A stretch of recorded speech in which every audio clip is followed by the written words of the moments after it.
Welcome! In this series of short videos, we will look at topics common to both the PowerBasic console and Windows compilers. Today, we will look at a library for using any text configuration files in your applications. In this series of videos, I'll be covering the creation and use of libraries. So you might ask, why use libraries? Why not just write code whenever you need it? Well, if you're writing a lot of applications, having common libraries that contain functionality that you use often will save you time, both coding and testing. It will also make your code more readable and therefore maintainable, which is always a good thing. The INI file format has been around for a very long time.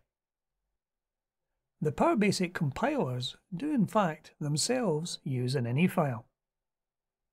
Despite talk over a number of years of the INI file format no longer being supported in the Windows operating system, it's still there and shows no signs of going away.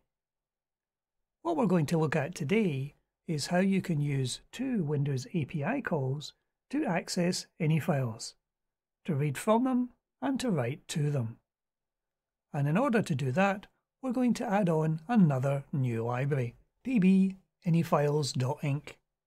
To allow us to see how these INI files will work and how we will access our library, I've prepared a small test INI file. Items within an INI file are located by providing two pieces of information: the section name, which is the part in square brackets, and the part name, which is on the left-hand side of an equals.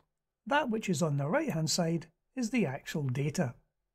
So if we call our INI file routine, passing it the section1 and path parameters, we will get back the data that's held against that path. So let's have a look at some code. We're going to create some local variables to allow us to populate these parameters we're going to be passing to these functions. We'll cover each of these as we start to use them. The first thing we're going to do is to read from an INI file. So we're going to populate the str_ini file variable with the path and the name of the INI file itself. Next we need to populate the name of the section and the name of the part within the INI file that we wish to read. In this case, we're looking for the section which is called section1 and the part name which is called path. This should read this data that's now highlighted on the screen. The Windows API function also provides a facility by which you can return a default value if the value you are looking for is not found. And in this case, we're going to use the value of none. So if the program is unable to find the section1 section and the path part name, it will return the value of none. Now we can call our library function to read the INI file. This function takes 4 parameters and will return a string. The first parameter is the name and the path to the INI file. The second parameter is the name of the section we wish to read. The third parameter is the part name, the name of the part that you wish to actually pull information out from. And the final variable is the default. This is a value that will be returned if the section and part name you're looking for does not exist within the INI file. And we will use our logging function to print the value out to our log. So if we try running that now, we will see the value that is returned is cdata sum folder. This is indeed the value that's held in the section1 and path part names. If we attempt to pull information back that does not exist in the INI file, for example, if we looked for path1 under section1, if we change the part name and then run the application again, the value returned is in fact none, which is the default we gave the routine. Before we attempt to write to the INI file, let's have a look at the library. Here is the function we're using to read from the INI file, with its 4 parameters at the beginning. The first thing our function does is it does a test to see if the file we are looking for, the INI file, does indeed exist. If the file does not exist, then we exit the function straight away. If we do that, the value returned from this function will be an empty len string. So you can test for that in your code. If it returns an empty len string, then any file itself does not exist. We're going to be calling the Windows API call getPrivateProfileString. This takes a number of parameters which are all ASCII type variables.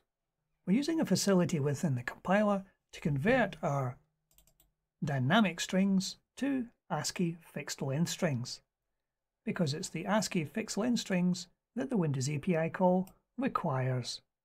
And the zdata variable is the data that's coming back from our any file, which we pass back as the result from our function. PowerBasic will then convert this ASCII fixed length string to a dynamic string and pass it back to your calling application. So we have successfully read from our any file. Let's try writing to it now. We're going to attempt to write to section 1 and the exe part name. This is currently not populated. So we're going to try to populate that with the exe path to our PowerBasic executable. And we will use the second function in our library, the write any data to the file. Again, it takes 4 parameters: the name and path to any file, the name of the section, the name of the part, and the value we wish to populate inside that any file. At the moment, there is no value in here, so we should get our exe path appearing at this point. So let's try running that application now. We're getting a message in the log to say our any file has indeed been updated with the path. So let's have a look at the any file to see what it shows. And there is our any file. The exe part name has indeed been populated with the path to our executable. So we've now successfully written and read from an any file. However, can we actually write to the any file and create a new part name that does not exist? We're going to attempt to write to section 1 and we're going to attempt to create a new part name. We'll call this part name exe folder. So we populate the 4 variables as before, and our new part name, the one that does not exist within the any file, is being called exe folder. And we will write to our log to say we've either updated it or we have failed to update. If we try running that now, it has indeed said it's been updated. So if we have a look inside the any file, we'll see we do now have a new part name called exe folder, which has been created as the last item on section 1, and it has been populated with the value we gave it. So can we create a brand new section and a brand new part name at the same time? We currently have a section 1, a section 2 and a section 4, but we do not currently have a section 3. So let's try and create a section 3 with a part name. So we populate our variables with the new section name and the part name, both of which do not currently exist within the any file. And we will be calling once more the write any data function. So if we try running that now, we should get a new section and a new part name with a value of new data. And it has said that it has completed it. Let's just check the any file, and there we have a section 3 added at the bottom of our any file with the new part number and its value set. So the 2 Windows API functions we're using to both read and write from any files seem to work remarkably well. We can add new entries and we can update existing ones. However, the Windows API does not give you the facility for wiping one of these. You cannot wipe a section and you cannot wipe a part name. You can set the value to be blank by giving it an empty len string. So I've added a couple of functions to allow you a delete option. Let's have a look at those.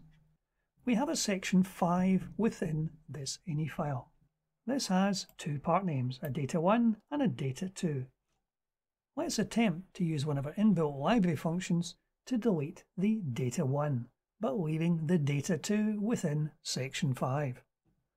So as before, we need to populate some variables. We'll set the path to the any file. We'll set the section we wish to do something with, section 5, and we'll set the part name, data01. and we will call our library function, which is called delete any part name. This takes, naturally, 3 parameters: the name of the any file, the name of the section, and the name of the part name. The purpose of this function is to leave the section intact, but remove the part name. If we try running that now, it's telling us that data01 has been deleted. So let's have a look at the any file and see what it looks like now. There is our any file. We still have section 5, but we no longer have data01. So we can now delete a part name and its data from a section. What if we want to delete a whole section and all the part names within it? So we currently have a section 4. And section 4 has 2 part names, data1 and data2.